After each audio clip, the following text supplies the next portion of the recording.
Hello बच्चों, अब करेंगे question number 13। In the adjoining figure triangle A B C is an isosceles triangle in which A B equal to A C. A B C क्या है? Isosceles triangle है। Isosceles triangle में A B equal to A C आपको given है। Also D is the point such that the B D equal to C D, यानी ये B D equal to C D भी आपको given है। Prove that A D bisect angle A and angle D. जो ए D line है bisect कर रही है एंगल ए और एंगल डी। इसका मतलब समझ रहे हैं?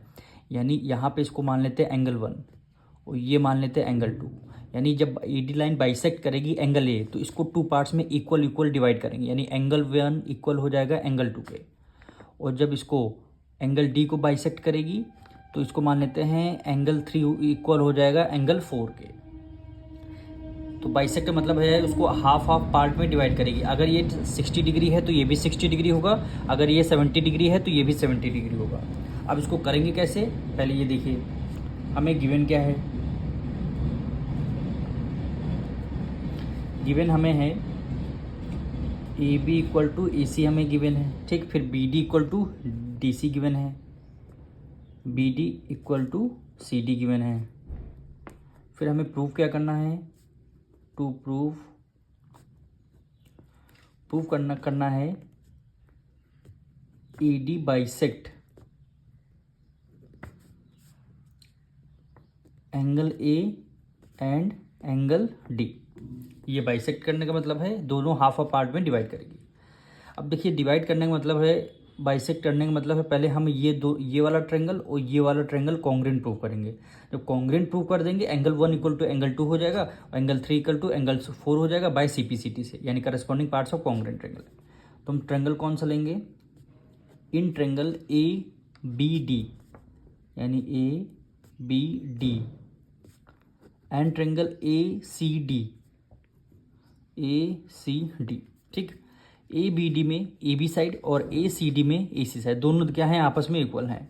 तो यहाँ पे लिखते हैं ए बी इक्वल हो गया ए सी के।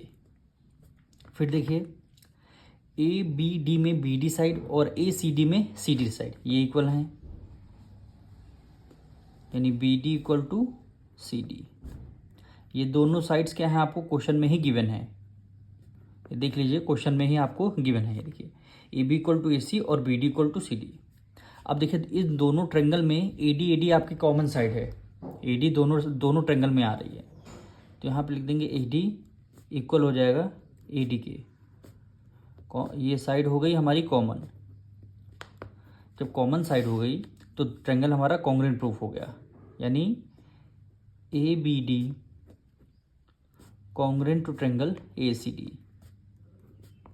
कौन से रूल से? Side side side. जब दोनों ट्रायंगल हमारे कॉन्ग्रुएंट प्रूफ हो गए तो एंगल 1 इक्वल टू एंगल 2 लिख सकते हैं, बिल्कुल लिख सकते हैं। एंगल 1 इक्वल हो गया एंगल 2 के। फिर एंगल 3 इक्वल टू एंगल 4 लिख सकते हैं, क्योंकि दोनों ट्रायंगल कॉन्ग्रुएंट प्रूफ कर दिए। तो इस वाले ट्रायंगल का ये एंगल, इस वाले ट्रायंगल का ये एंगल, तो एंगल 3 इक्वल हो गया एंगल 4 के। अब यहाँ पे रूल कौन सा होगा? बाय सीपीसीटी, यानी corresponding parts of congruent triangle. मतलब ये है, जब दो ट्रायंगल हम कॉन्ग्रुएंट प्रूव कर देते हैं तो उसकी करस्पॉन्डिंग एंगल क्या हो जाते हैं? इक्वल हो जाते हैं। करस्पॉन्डिंग साइड्स भी इक्वल हो जाती हैं, ठीक है। ये आ गया। अब एंगल 1 इक्वल टू एंगल 2 आ गया। इसका मतलब क्या है? A D line bisect angle A को कर रही है और angle 3 equal to angle 4 A D line bisect angle D को कर रही है। तो यहाँ पे लिख देंगे hence A D bisect angle A and angle D.